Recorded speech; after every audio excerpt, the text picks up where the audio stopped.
राधे राधे, नमस्कार। तो चलिए आज का टॉपिक हम लोग स्टार्ट करते हैं। आज हम लोग चर्चा करेंगे राष्ट्रकूटकालीन मंदिरों पर। तो देखिए, पहले हम चर्चा करेंगे एलोरा का कैलाश मंदिर और एलोरा का दशावतार मंदिर पर। तो ये जो एलोरा का जो कैलाश मंदिर है, ये जो है महाराष्ट्र राज्य के औरंगाबाद जिले में ये मंदिर एलोरा की गुफा संख्या 16 में ये मंदिर एलोरा का कैलाश मंदिर स्थित है। अगर हम बात करें इसके निर्माणकर्ता की, जो कि थे कृष्ण प्रथम, जो कि राष्ट्रकूट राजवंश शासक थे। साथ ही इसके अगर टाइम पीरियड की हम बात करें एलोरा के कैलाश मंदिर की, तो टाइम पीरियड है इसका 8वीं सदी।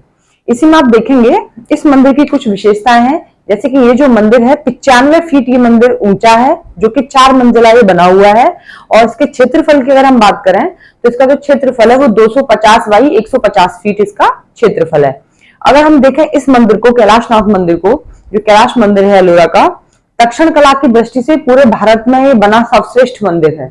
साथ ही आप इसमें देखेंगे कि ये जो मंदिर है कैलाश मंदिर जो है, इस मंदिर में गर्भगृह में शिवलिंग भी स्थापित है। ठीक है, तो ये था एलोरा का कैलाश मंदिर। तो आप हेडिंग डालेंगे यहां पे राष्ट्रकूटकालीन मंदिर, राष्ट्रकूट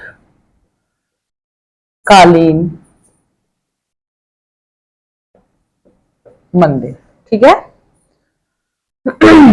तो हम पहली हेडिंग आप डालेंगे एलोरा का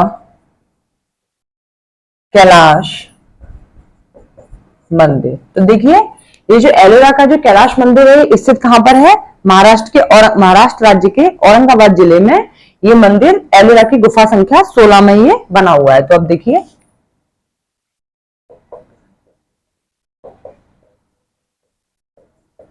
यह मंदिर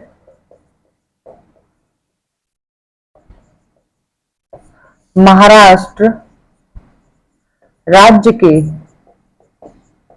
औरंगाबाद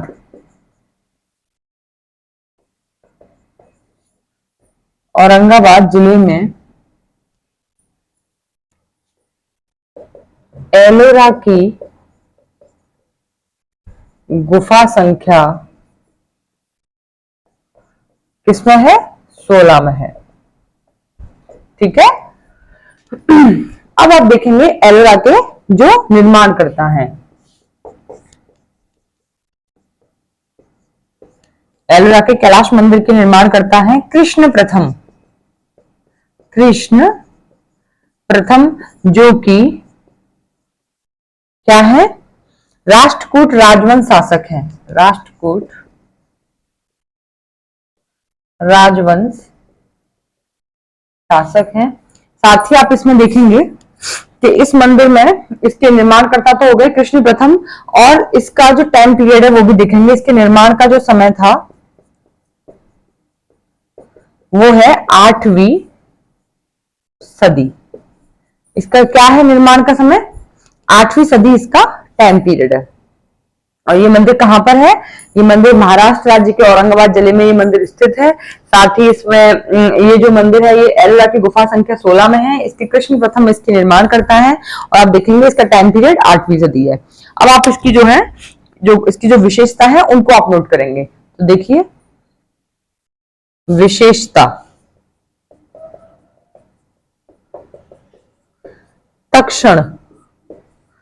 तक्षण कला की दृष्टि से यह मंदिर संपूर्ण भारत में, संपूर्ण नहीं आप डाल सकते हैं कि भारत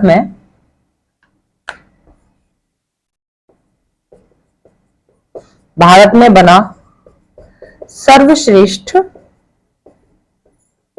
मंदिर है।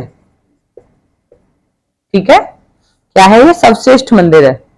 यही क्या आप देखेंगे इसकी अगली विशेषता, यह मंदिर 95 फीट ऊंचा है।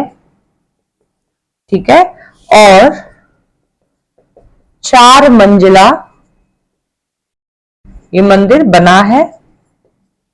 इसका क्षेत्रफल भी देखेंगे आप, क्या बताया हमने? इसका क्षेत्रफल आपको 250 बाई 150 फीट है इसका क्षेत्रफल।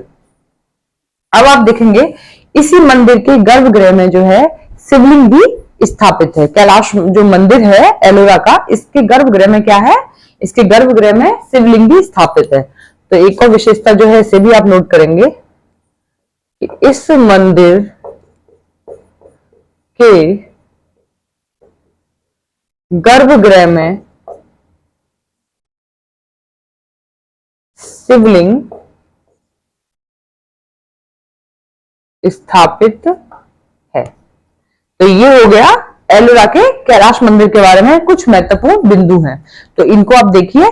अब अगले मंदिर के बारे में हम बात करेंगे एलोरा का दशावतार मंदिर। ठीक है, तो इसको आप नोट डाउन कीजिए, फिर हम डिस्कस करेंगे एलोरा के दशावतार मंदिर पे।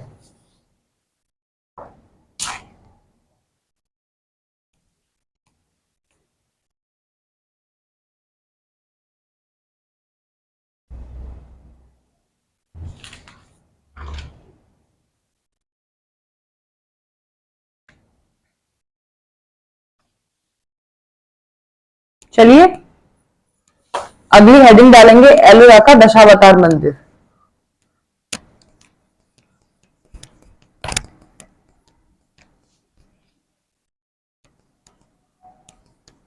ये दोनों ही कौन से मंदिर है, राष्ट्रकूट कालीन मंदिर है ये।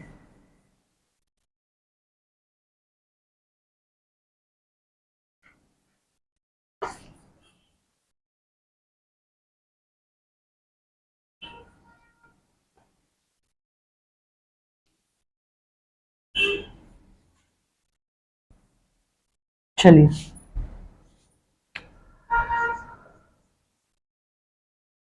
एलोरा का दशावतार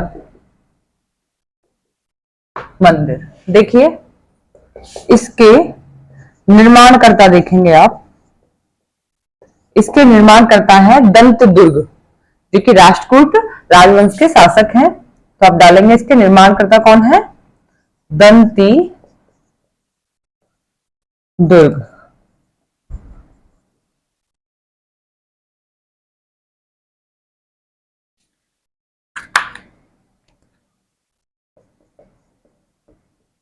राष्ट्रकूट राजवंश शासक। अब आप देखेंगे कि ये मंदिर स्थित कहां पर है। तो ये जो मंदिर है महाराष्ट्र राज्य के औरंगाबाद जिले में, ये गुफा संख्या एलोरा की 15 में ये मंदिर स्थित है। तो देखिए महाराष्ट्र राज्य के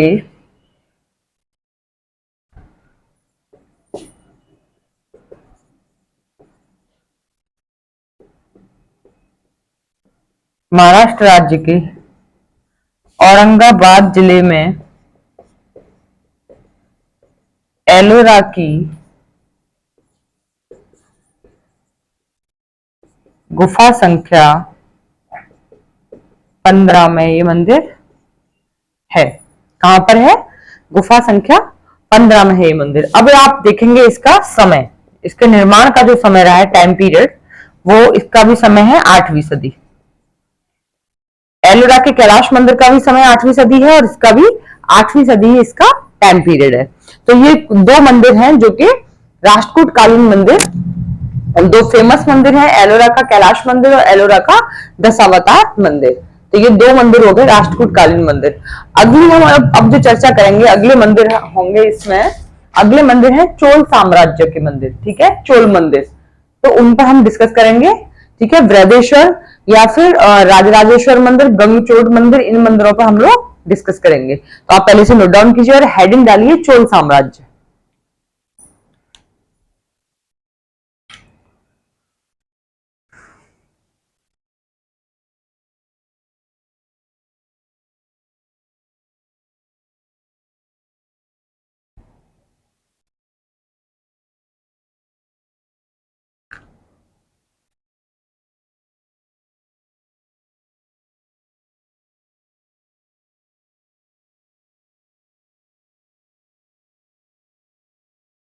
चलिए हेडिंग डालिए चोल साम्राज्य।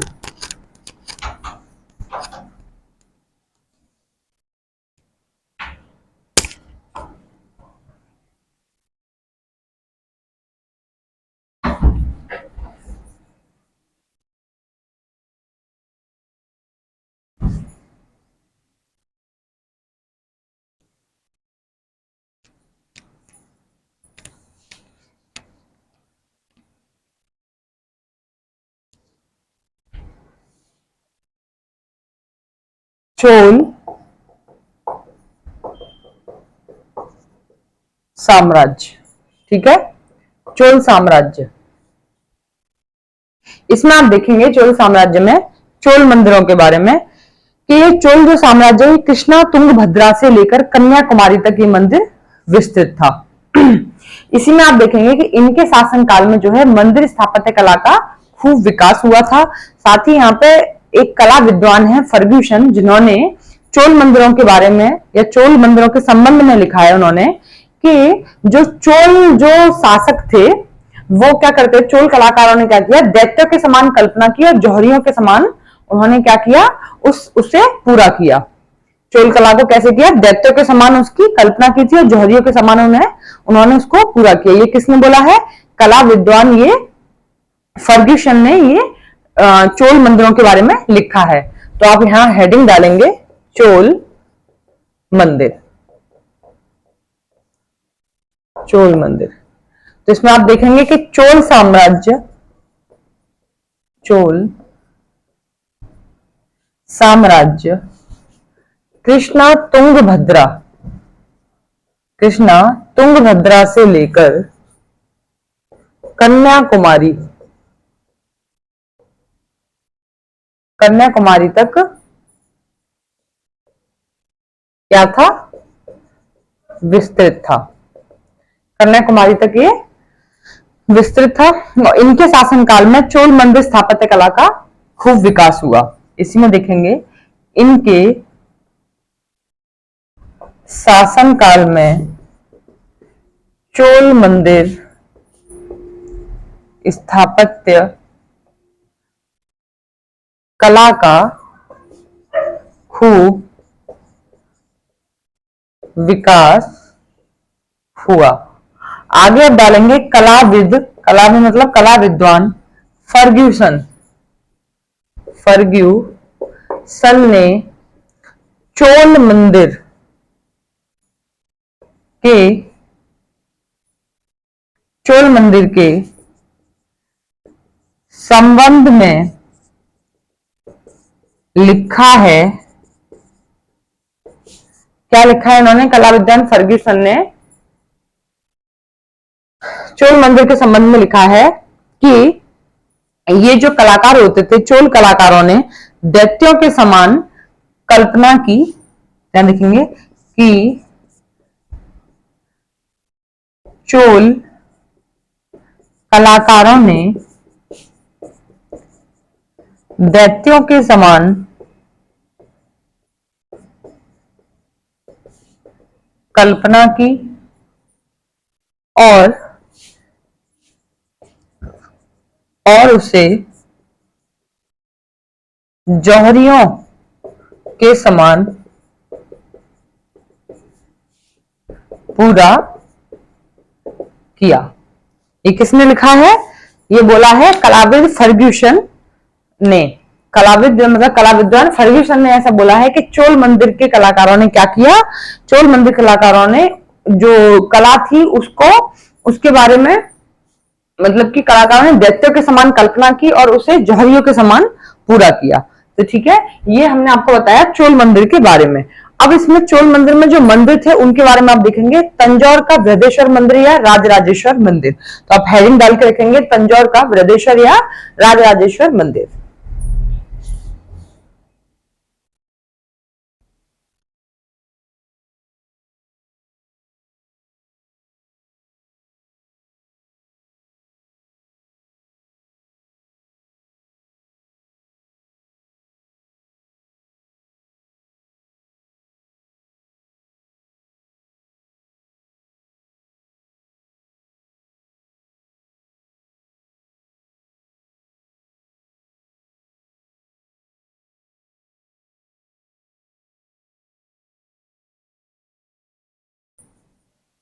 चलिए, तो हेडिंग डाली आप लोगों ने, तंजौर का बृहदेश्वर मंदिर या राजराजेश्वर मंदिर।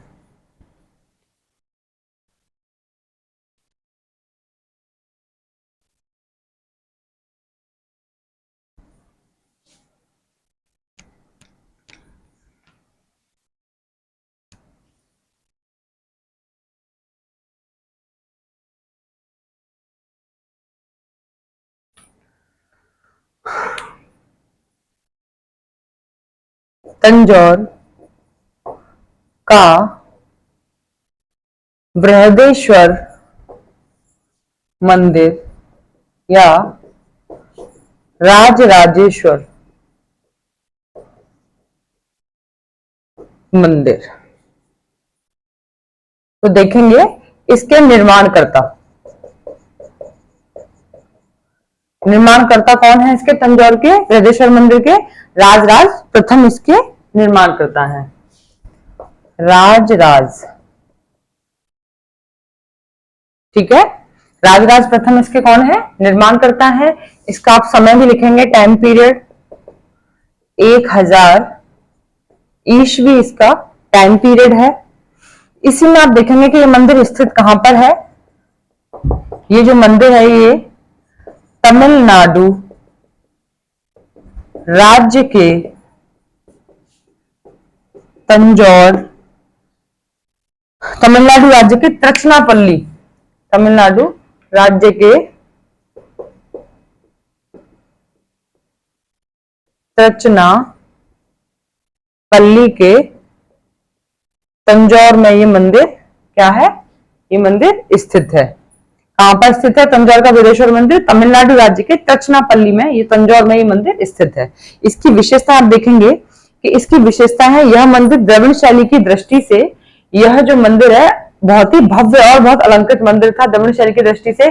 और इसमें 13 विमान या 13 मंजिल का ये मंदिर बना हुआ है, बृहदेश्वर जो मंदिर है, ठीक है। और यही जो बृहदेश्वर मंदिर है इसके विमान की प्रशंसा करते हुए कला विद्वान पर्सी ब्राउन ने लिखा है कि यह मंदिर सिर्फ द्रविड़ कला की दृष्टि से ही प्रमुख नहीं था, अपितु प्राचीन भारतीय कला में भी ये मंदिर का प्रमुख स्थान था। तो अब देखिए इसकी विशेषता नोट करेंगे आप।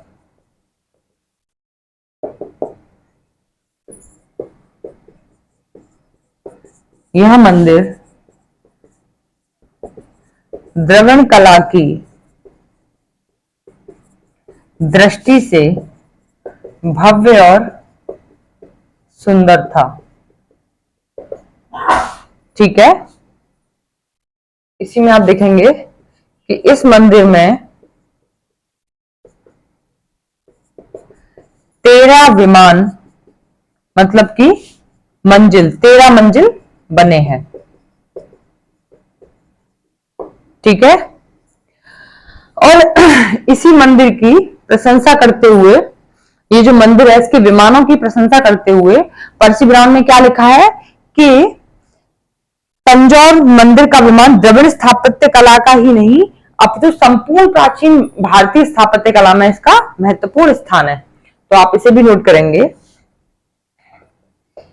इस मंदिर के विमान की प्रशंसा करते हुए कलाविद पर्सी ब्राउन ने लिखा है कि यह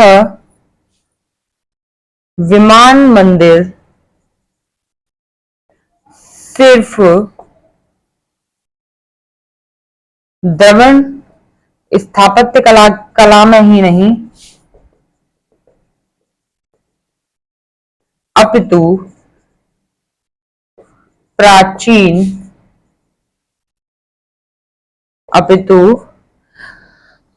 भारतीय स्थापत्य कला में भी इसका प्रमुख स्थान है, कला में भी इसका प्रमुख स्थान है। तो ये हो गया तंजौर के बृहदेश्वर मंदिर के बारे में। देखिए तंजौर का जो बृहदेश्वर मंदिर है इसके निर्माणकर्ता राजराज प्रथम है। इसका टाइम पीरियड 1000 ईस्वी है। ये तमिलनाडु राज्य के तिरुचिरापल्ली के तंजौर में ये मंदिर स्थित है। द्रविड़ कला की दृष्टि से यह मंदिर भव्य और बहुत ही सुंदर था ये मंदिर। तो ये पर्सी ब्राउन ने इसकी प्रशंसा में जो लिखा वो हमने आपको बताया। तो ये हो गया तंजौर का बृहदेश्वर मंदिर। तो आप इसे नोट कीजिए और आप अगली हेडिंग डालेंगे गंगकोट चोलपुरम का शिव मंदिर।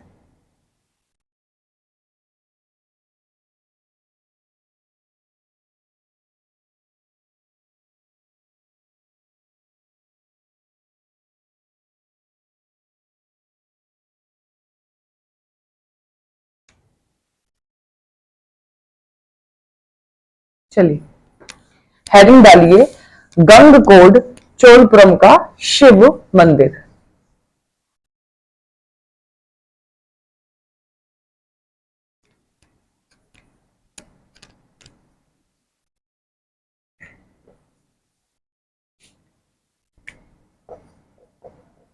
गंग कोड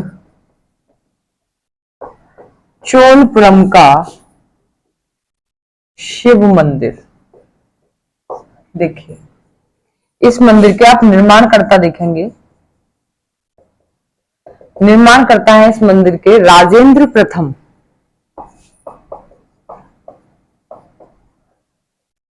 राजेंद्र प्रथम। अब आप देखेंगे इसका समय, इसका जो टाइम पीरियड है वो है 1025 ईस्वी। क्या है इसका टाइम पीरियड?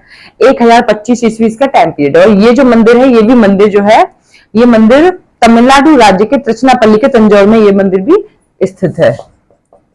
तो लिखेंगे तमिलनाडु राज्य के तिरुचनापल्ली के तंजौर में है।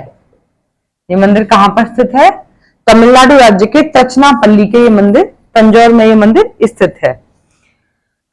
अगला हेडिंग डालेंगे, चिदम्बरम का नटराज मंदिर।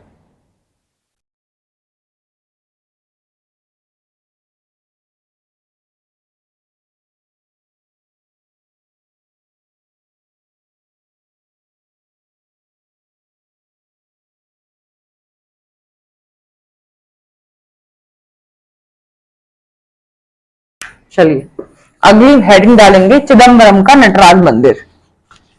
तो देखिए जो चिदम्बरम का जो नटराज मंदिर है, इस मंदिर का जो विकास है वो 10वीं सदी तक इस मंदिर का विकास हो चुका था।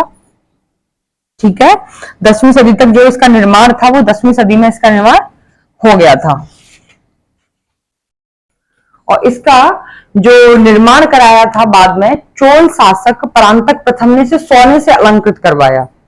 ठीक है, तो आप डालेंगे चिदम्बरम का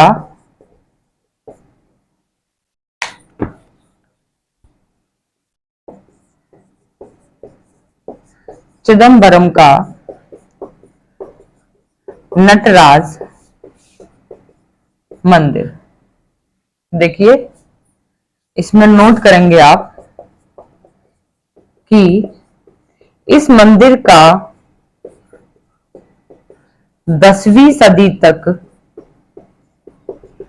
निर्माण हो गया था। ठीक है, 10वीं सदी तक ये जो चिदम्बरम का नटराज मंदिर है इसका निर्माण हो गया था। और इस मंदिर का परांतक प्रथम ने इस मंदिर को सोने से अलंकृत करवाया था। तो इसमें लिखेंगे आप, इस मंदिर को चोल